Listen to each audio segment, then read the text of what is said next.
말을 하고 쓰고 본인의 목소리나 다른 사람들의 이야기를 듣는 자극 세 가지를 다 받는 상준작용이 되기 때문에 집중력을 확 끌어올리더라고요. 스터디 거실을 왜 만들어야 할까요? 스터디 거실은 말 그대로 공부하는 공간이에요. 그런데 초등학교 입학할 때쯤 대부분 선물로 받거나 부모님들이 가장 로망으로 생각하고 사시는 게 그 책상 세트거든요. 대부분 집에 있으실걸요? 커다란 책상과 그 책꽂이와 그 좋은 의자들 있잖아요. 그 대학교 이름 따서 만든 의자들 저희 집에도 있는데 고학년이나 중학교 어머님들은 아실 거예요. 그 책상에 우리 아이가 앉을 날은 며칠 없다는 거. 그 책상이 왜 아이들이 안 앉는지 저도 생각을 해봤는데 첫 번째는 그게 방에 있기 때문이에요. 아이들은 아직 어리기 때문에 엄마랑 떨어져서 본인만의 혼자 공간이 있는 걸 원하지 않아요. 오히려 엄마랑 같이 있을 때 안정적인 감정을 느끼기 때문에 그때 더 공부하는 걸 편안해 하거든요. 그래서 자꾸 엄마가 있는 거실로 나오고 주방으로 나와서 식탁에 앉아서 공부를 하는 거예요. 그래서 저는 차라리 그럴 바에는 주방에서 공부를 하고 거실에서 공부를 하자라고 생각에 거실에 커다란 책상을 놓아줬어요. 그래서 거기서 같이 공부를 하는 거죠. 그래서 아이가 공부하는 동안 저는 노트북을 꺼내서 제 작업을 하는데 꼭 저같이 작업을 안 하시는 부모님들이 대다수이실 거잖아요. 그러면 그 시간에 노트북에서 차라리 이어폰을 끼시고 드라마를 보세요. 네이버로 뭐 검색을 하시든 뭔가 타타타닥 하면 일하는 것처럼 보이잖아요. 같은 공간에서 엄마랑 무언가를 한다는 것을 아이들한테 계속 공감 형성을 해주시고 안정적인 분위기를 형성해 주시는 게 저는 좋다고 생각을 해요.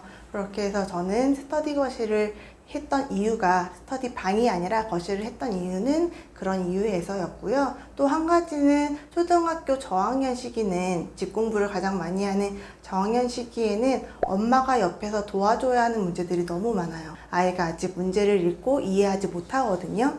그래서 같이 소리내서 읽어주기도 해야 되고 어떻게 푸는 건지 어떻게 쓰는 건지 알려줘야 되기 때문에 옆에서 엄마가 항상 앉아 계셔야 돼요. 그래서 책상 세트 사면 엄마 거 보조의자 같이 팔잖아요. 그게 괜히 파는 게 아니에요. 근데 그럴 바에는 거실에서 더 넓은 책상에서 엄마의 허리에 맞춰서 엄마에 맞는 의자에 앉아서 같이 편안하게 공부를 하는 게 낫지 않나 라는 생각이 들고요. 그렇게 해서 스터디 거실을 만들었다면 기왕 만든 거 좀 공부 환경에 맞게 조성을 했으면 좋겠습니다. 그래서 추천하는 게 첫 번째는 칠판이에요. 칠판은 아이들에게 시각적인 효과도 주고 그것을 본인이 쓰고 말하면서 표현하면서 그것을 인지하는 세 가지의 자극을 주거든요. 눈과 입과 귀에 효과를 주기 때문에 그렇게 본인이 수시로 이야기하고 쓰고 말하면서 공부를 본인이 어디까지 했는지 어디서 막히는지도 인지할 수 있는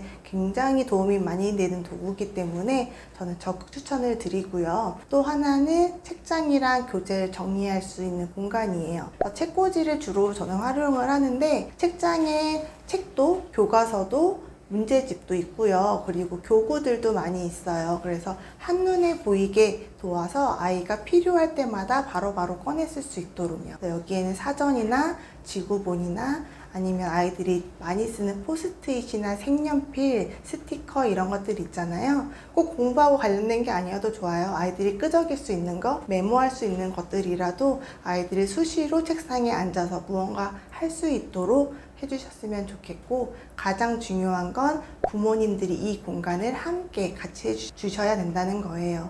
아무리 넓고 아무리 좋은 곳이라도 이 공간이 아이가 혼자 있다면 아이가 방에서 혼자 하는 거랑 별반 다를 게 없어요. 그러니까 아까 말씀드린 대로 이어폰을 끼고 드라마를 볼지언정 한컴 타자를 켜서 괜한 쓸데기 없는 타자 연습을 하고 있을지언정 아이랑 책상에 같이 앉아서 무언가를 함께 하는 그런 공간으로 같이 쓰면서 가족이 어떻게 함께 머무르는지 그런 활동들을 계속 이어나가셨으면 좋겠습니다. 그래서 이런 작은 시도가 아이에게는 공부 습관이 되고 공부 습관에게 큰 전환점이 될 수 있으니까요. 꼭 해보셨으면 좋겠습니다. 아이 집중력을 올리는데 가장 좋은 도구는 무엇인가요? 집 공부에서 가장 필요한 아이템은 첫 번째라고 저는 말씀을 드리는데요. 칠판의 장점은 너무 많은 것 같아요. 일단은 공부방에 있는 친구들도 그렇고 저희 아이들도 그렇고 책상에 앉아서 그냥 쓰고 문제를 풀기만 하면 몸이 뒤틀려요. 1시간 앉아 있는 것도 너무 힘들어 하거든요. 그런데 그것을 하다가 본인이 집중이 안 되면 저희 아이들, 공부방 학생들은 그냥 자연스럽게 칠판 앞으로 가요. 그리고 문제집을 앞에다 두고 그 집게 핀 그 고정하는 자석이 있거든요. 그래서 그거를 놓고 본인이 풀던 거를 거기다 써요. 수학 같은 경우에는 풀이 과정을 쓰고요.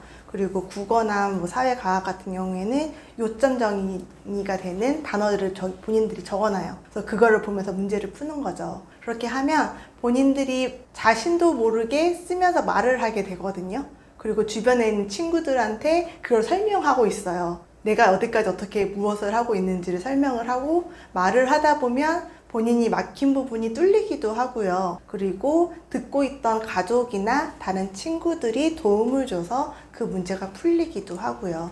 그래서 아까 말씀했듯이 칠판에다 쓰는 것이 말을 하고 쓰고 본인의 목소리나 다른 사람들의 이야기를 듣는 자극 3가지를 다 받는 3중작용이 되기 때문에 집중력을 확 끌어올리더라고요. 그래서 저는 이게 첫 번째 장점이라고 생각을 하는데 이게 가장 중요하다고도 생각을 합니다. 그리고 두 번째는 아이가 틀려도 부담이 적다라는 건데요. 의외로 아이들이 그 연필로 쓰고 그 흔적이 남는 거에 대해서 그리고 틀린 거를 체킹이 되는 거에 대해서 되게 싫어하고 부담을 갖는 친구들이 많아요. 그래서 그걸 어떻게든 지워보려고 지우는데 목숨을 걸고 수업 시간에 반을 쓰는 친구들도 있거든요.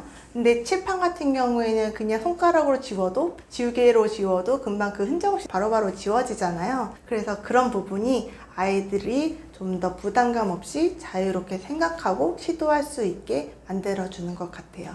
그래서 더 집중할 수 있게 도와주기도 하고요. 그리고 이거는 집 공부에서 사용할 수 있는 방법인데요. 칠판은 꼭 그렇게 공부로서가 아니라 그냥 저는 가족이 서로 상호작용하는 매개체로도 써요. 그래서 오늘 같은 날 엄마 오늘 촬영 갔다 오는데 몇 시에 올 거야 라는 것을 문자로 안 보내요. 저는 칠판에 적어 놓거든요.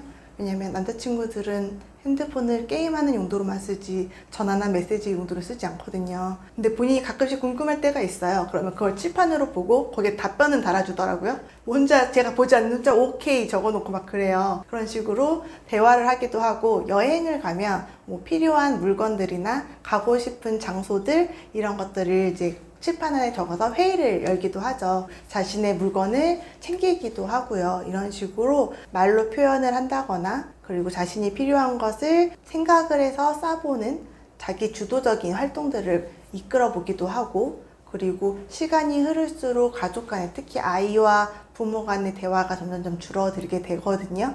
그런 거를 이어갈 수 있는 도움이 되는 용도로도 많이 쓰이곤 합니다. 어떤 칠판을 사야 할까요? 그거는 상관이 없는 것 같아요. 칠판의 종류는 전혀 상관이 없고요.